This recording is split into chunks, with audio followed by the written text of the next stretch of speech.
새날을 여는 새벽 말씀 나눔입니다. 부르심을 받은 사람들이라는 제목으로 고린도전서 말씀을 함께 나누고 있습니다.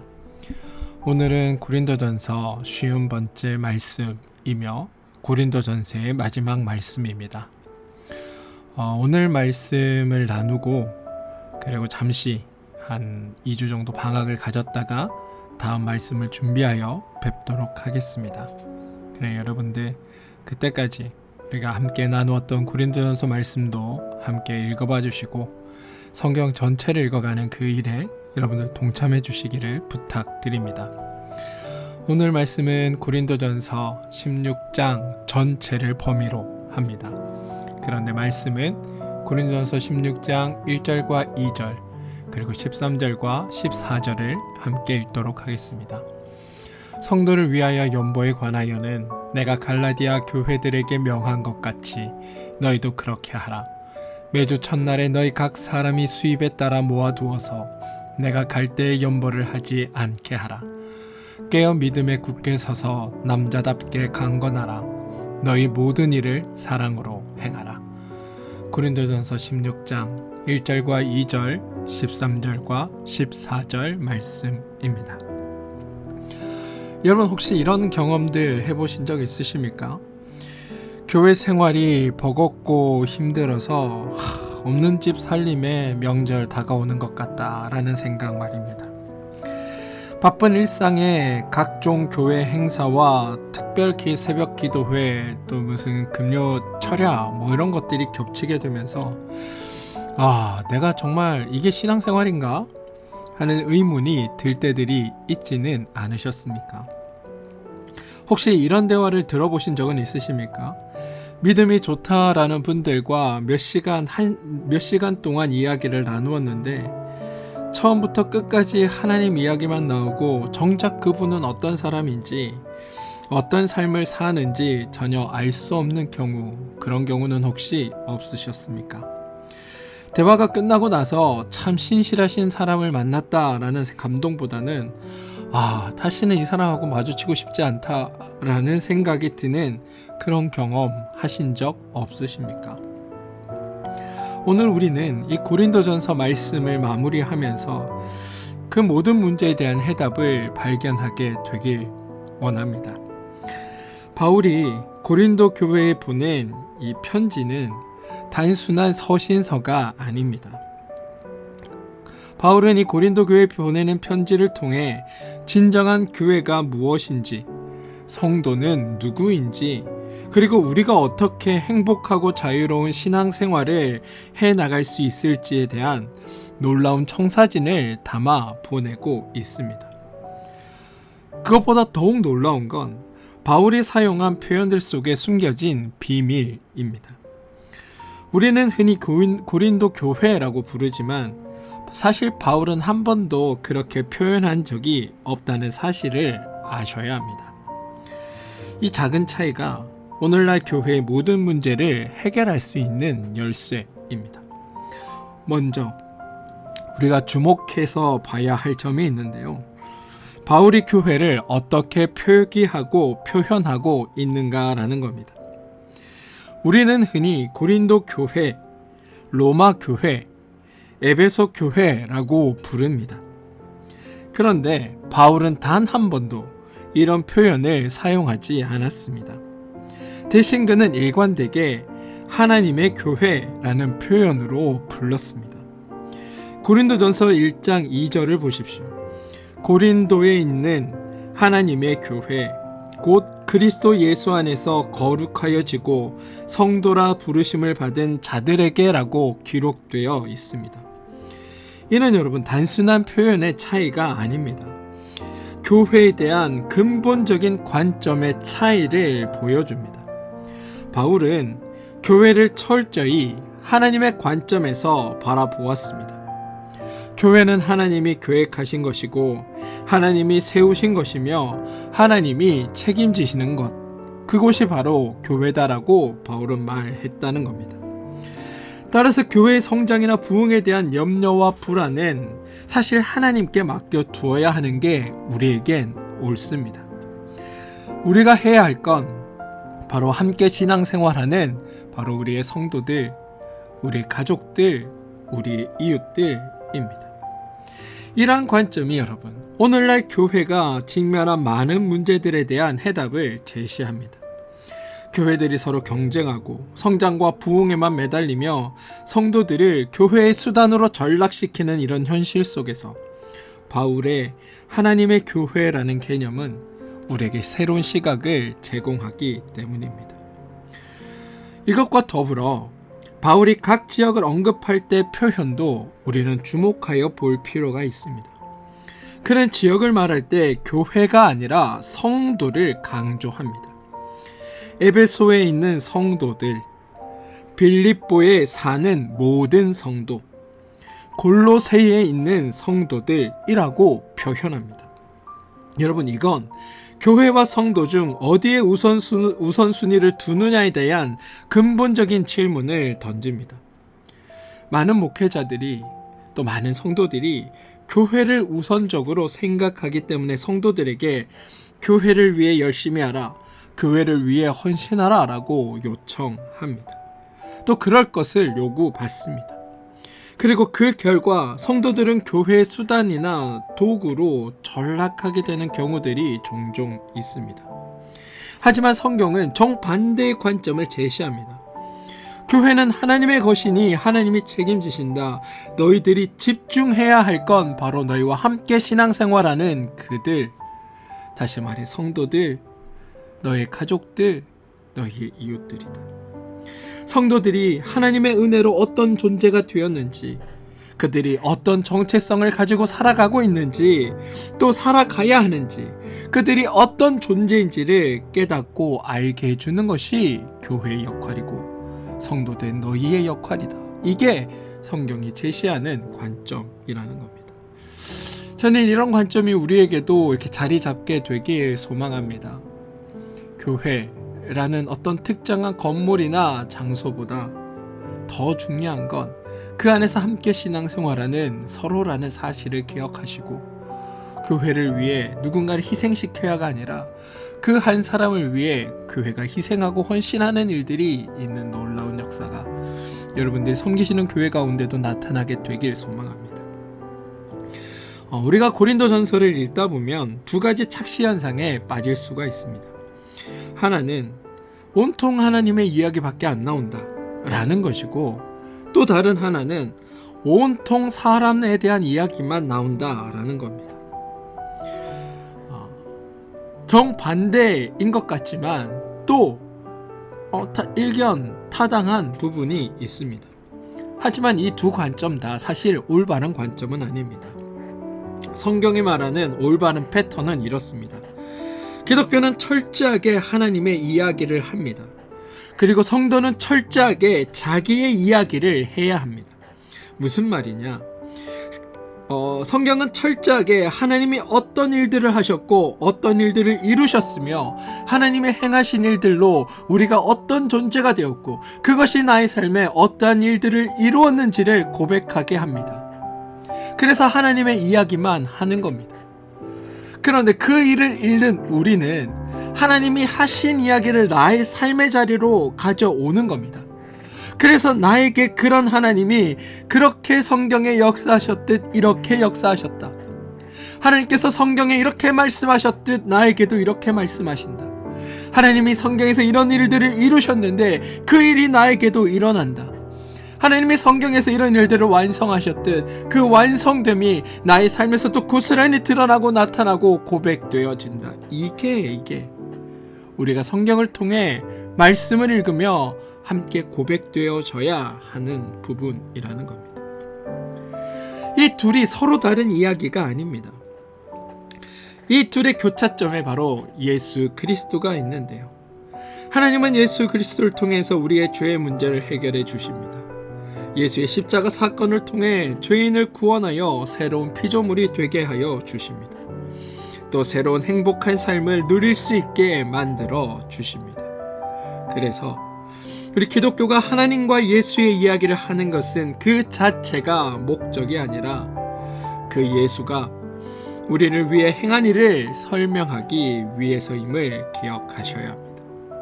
또한 마찬가지로 성도가 자기의 이야기를 할 때는 반드시 하나님이 예수 그리스도가 우리 가운데 어떤 일을 행하셨는지가 우리 안에 근거로 드러나야 한다는 사실을 저는 여러분들이 기억해 주시길 부탁드립니다. 우리가 지금까지 고린도전서를 함께 읽으면서 발견한 놀라운 사실이 있습니다. 고린도전서에는 여러분 약 11가지의 서로 다른 문제들이 등장합니다. 교회 분쟁의 문제, 음행의 문제, 결혼과 독신의 문제, 우상 제물 문제, 성만찬 문제, 은사 문제, 부활 문제 등 정말 다양하고 복잡한 문제가 드러납니다. 그런데 놀랍게도 바울은 이 11가지 문제를 11가지의 서로 다른 방법을 제시하여 해결하려고 하지 않습니다. 오히려 모든 문제에 대해 정확하게 동일한 패턴으로 접근하는데요. 우리가 지금까지 고린도전서를 읽어오면서 계속해서 발견했던 패턴입니다. 뭐냐? 어떤 문제가 제기되든 상관없이 그 문제를 직접적으로 해결하지 않는다. 대신 분쟁의 문제가 딱 나오면, 어떤 문제가 딱 발생해서 등장하면 그 다음에 반드시 예수 그리스도가 어떤 분이신지, 그가 어떤 일들을 하셨는지에 대한 이야기가 등장합니다. 음행의 문제가 나오면 바로 그 다음에 하나님이 어떻게 사역하셨는지에 대한 설명이 따라 나옵니다. 성만찬의 문제가 나와도 마찬가지입니다. 그 다음엔 반드시 하나님의 이야기가 등장합니다. 이게 우리가 지금까지 함께 읽어온 고린도전서의 동일한 패턴입니다. 바울에게는 실제로 이 11가지 문제가 11가지의 문제가 아니라 단 하나의 문제로 보였습니다. 그게 뭐냐? 바로 성도가 자신의 성도됨을 잘 알지 못하고 있다. 자신의 성도됨을 모르고 있기에 분쟁의 문제도 생기고, 자신이 성도됨을 모르고 있기에 성만찬의 문제도 생기고, 자신이 성도됨을 모르기에 부활에 대한 논쟁도 생기고, 자신의 성도됨을 모르고 있기에 은사의 문제, 우상 제물의 문제, 음행의 문제, 교회 분쟁의 문제 등이 생긴다. 이게 바울의 관점이었습니다. 드러나는 행태들은 다 다르나 그 행태들이 나타나는 근본적인 원인은 성도가 성도됨을 모르기에 생겨나는 일들이다라는 게 바울의 이야기였다는 겁니다. 따라서 바울은 11번에 걸쳐 정확하게 동일한 해결책을 제시합니다. 하나님의 사역과 그로 말미암은 성도됨을 설명하는 것이 그것입니다. 이건 여러분, 문제 해결에 어떤 놀라운 새로운 관점을 우리 가운데 제공해 주는 겁니다. 우리는 보통 문제가 생기면 그 문제 자체에 집중해서 그것을 해결하려고 합니다. 분쟁이 생기면 분쟁을 어떻게 조정할까를 고민하고, 음행의 문제가 생기면 그것을 어떻게 막을까를 고민하고, 성만찬의 문제가 생기면 방법과 참여할 사람들을 제한하는 것들에 대해 고민하는 게 우리의 모습입니다. 그런데 바울의 관점은 전혀 다릅니다. 모든 외적인 문제는 성도가 자신의 정체성을 망각했을 때 나타나는 증상들에 불과하다는 겁니다. 따라서 근본적인 해결책은 성도가 누구인지, 하나님이 우리를 어떤 존재로 만드셨는지, 우리가 어떤 능력과 권세를 가진 존재인지를 다시 깨닫게 해주는 것이 바울의 해결책이었습니다.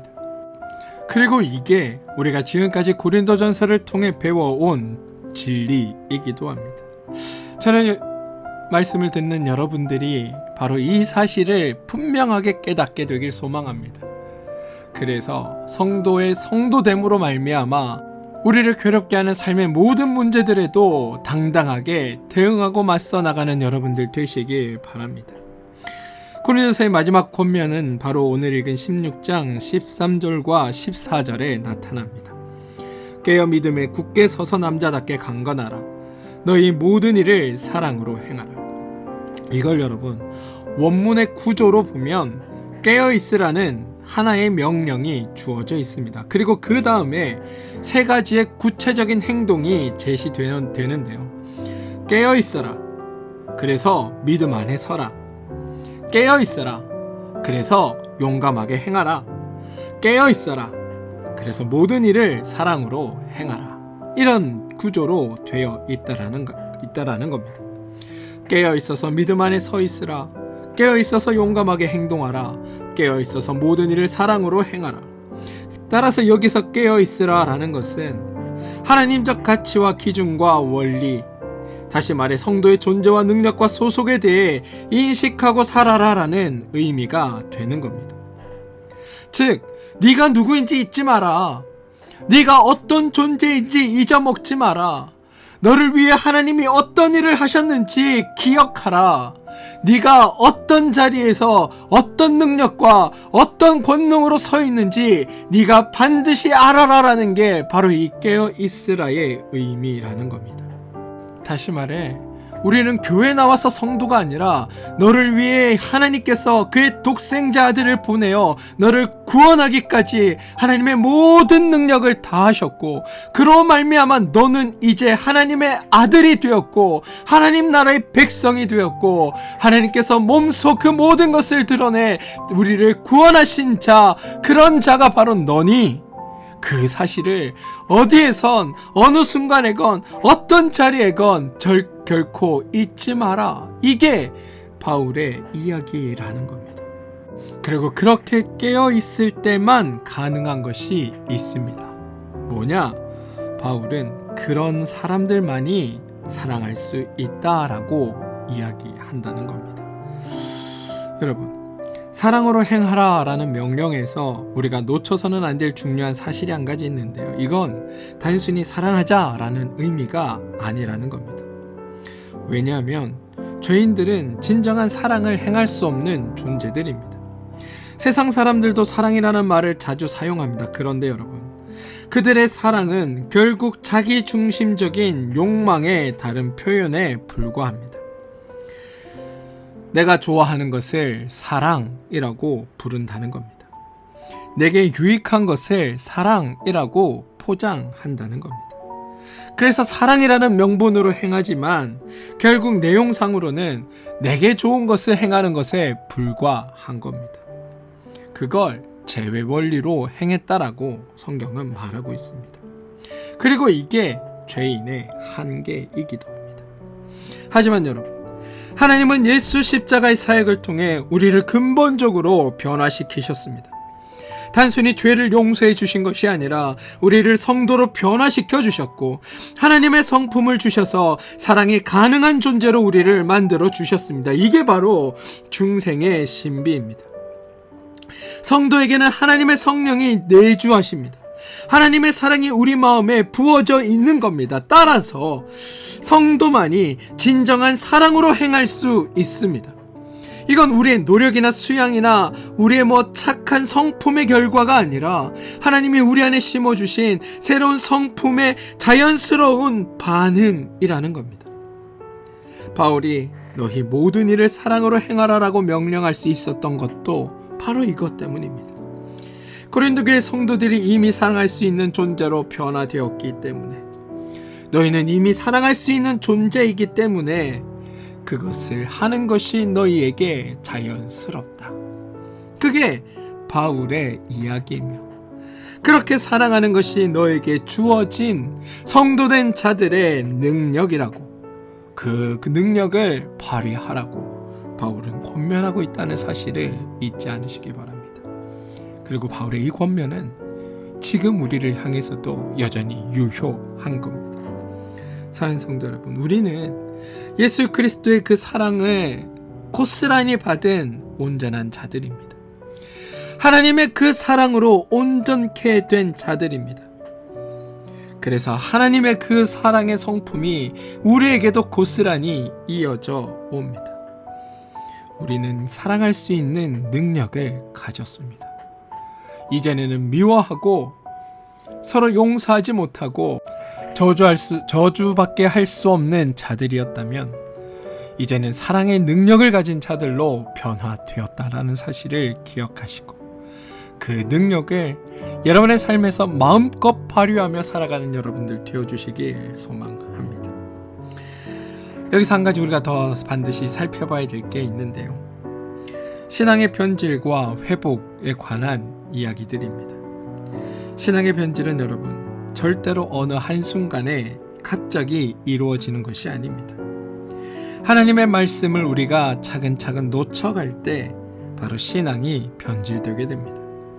성도가 자기의 정체성을 잃어버리고 하나님의 사랑을 실감하지 못하게 되면 결국 세상 사람들과 다를 바 없는 삶을 살게 됩니다. 이게 바로 고린도 교회가 겪었던 모든 문제의 근원이기도 합니다. 그들이 나쁜 사람들이어서가 아니라 성도됨에 대한 인식을 놓쳤기 때문에, 그들이 성도됨을 잊었기 때문에, 자신들이 누구인지, 어떤 능력을 가진 존재인지, 어떤 사랑을 받은 존재인지를 망각했기 때문에 분쟁하고 음행하고 정죄하고 판단하는 일들이 그들 가운데 일어나게 되었다라는 겁니다. 반대로 여러분, 신앙의 회복도 어느 한순간에 확 하고 이루어지는 것이 아닙니다.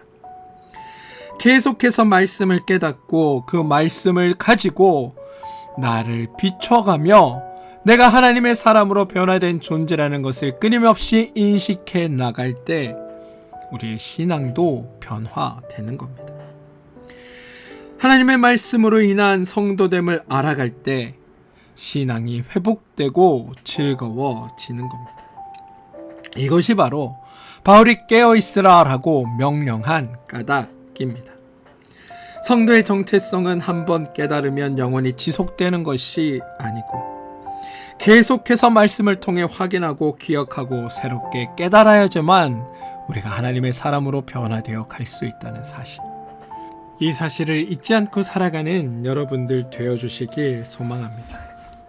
그리고 우리가 성도가 되어야 진정한 사랑으로 행할 수 있고 용감하게 살아갈 수 있으며 믿음 안에 굳게 설 수 있다는 사실. 따라서 사랑으로 행하는 삶과 신앙의 회복은 서로 분리될 수 없음을 기억하시고 하나님 안에서 더욱 성도의 정체성을 회복해가며 하나님의 사랑으로 사람으로 살아주시길, 그래서 사랑하는 자들로 살아가게 되길 주님의 이름으로 축원드립니다. 사랑하는 성도 여러분, 고린도전서 전체는 하나님으로 시작해서 하나님의 내용으로 전개되고 하나님의 마음을 강조하는 것으로 끝이 납니다. 그런데 여러분, 이건 단순히 하나님의 이야기만은 아닙니다. 그렇게 하나님의 이야기를 듬뿍 하면서 그 하나님으로 말미암은 성도됨을 알아서 성도됨을 누리고 평안하고 행복하게 살아가라라는 것이 고린도전서의 궁극적인 메시지임을 기억하시길 바랍니다. 바울이 맨 마지막에 너희 모든 일을 사랑으로 행하라라고 권면한 것은 단순히 도덕적인 어떤 형식에 박힌 교훈이 아닙니다. 이는 하나님의 복을 받은 자, 하나님의 은혜를 받은 자니까 사랑으로 행하여 모두가 행복하고 모두가 기쁘고 모두가 자유롭게 살라는 축복의 선언입니다. 저는 이 바울의 축복이 여러분의 삶에 충만하기를 주님의 이름으로 기도합니다. 절대로 성도가 교회의 수단으로 하나님의 도구로 전락하지 아니하고 하나님의 도움으로 교회의 안위 속에 성도가 자유롭고 평안하고 행복하고 기쁘고 즐겁고 신나게 살아가게 되길 바랍니다.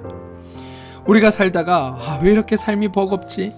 왜 이렇게 삶이 곤고하지라고 느낄 때 다시 한번 고린도전서를 읽어보며 내가 이런 것을 놓치고 있구나, 내가 이런 것을 잊고 살았구나 라고 깨닫게 되는 일들이 앞으로 여러분의 삶 가운데 나타나게 되길 바라고, 혹시 주변에 어떤 성도가 교인임에도 불구하고 덕을 세우지 못한 채 불편하거나 부정한 모습으로 살아간다면 책망하고 꾸짖기보다 바울의 권면한 것처럼 너의 성도됨을 알라고 권면해 주면서 하나님께서 너를 위해 어떤 일을 하셨고 하나님의 사랑이 어떤 것인지를 다시 한번 일깨워 주면서 더욱 하나님 안에서 하나 되어 나가는 귀하고 복된 자리에 여러분 모두가 서주시길 소망합니다. 그래서 여러분의 신앙생활이 하나님으로 인하여 행복한 신앙생활, 하나님의 말씀으로 인하여 즐거운 신앙생활, 하나님 안에서 기쁘고 감사한 교회 생활이 여러분 안에서 이루어지게 되길 바랍니다. 우리는 하나님의 교회에 속한 하나님의 성도들입니다. 우리는 예수 그리스도의 십자가와 부활로 말미암아 새로운 피조물이 된 자들입니다. 우리는 사랑할 수 있는 존재가 되었고 행복할 수 있는 존재이며 자유로울 수 있는 존재로 변화되었습니다. 이게 저와 여러분의 정체성이며 이게 우리가 깨어 있어 기억해야 할 진리입니다. 그러니 여러분 깨어 있으십시오. 믿음 안에 더욱 굳게 서십시오. 그리고 용감하게 행동하십시오. 그러면서 더욱 모든 일을 사랑으로 행하시게 되길 바랍니다. 이게 성도된 우리가 마땅히 누려야 할 복된 삶의 모습임을 기억하시고 그 일들이 온전히 누려나가는 여러분들 되어주시길 주님의 이름으로 축원드립니다. 50회나 되는 긴 시간 동안 말씀을 함께 들어주셔서 감사드리고 여러분의 삶에 더욱 깊은 하나님의 은혜와 은총이 넘쳐나게 되길 주님의 이름으로 축원드리겠습니다. 함께 기도합니다. 주님, 고린도전서를 통해 교회와 성도의 참된 의미를 깨닫게 해주셨습니다. 우리가 하나님의 교회임을 인식하고 성도됨의 귀중함을 잊지 않게 하여 주시옵소서. 언제나 깨어 있어서 믿음 안에 굳게 서게 하시고 용감하게 행동하며 모든 일을 사랑으로 행하는 성도들이 되게 하여 주옵소서. 예수님의 이름으로 기도합니다. 아멘.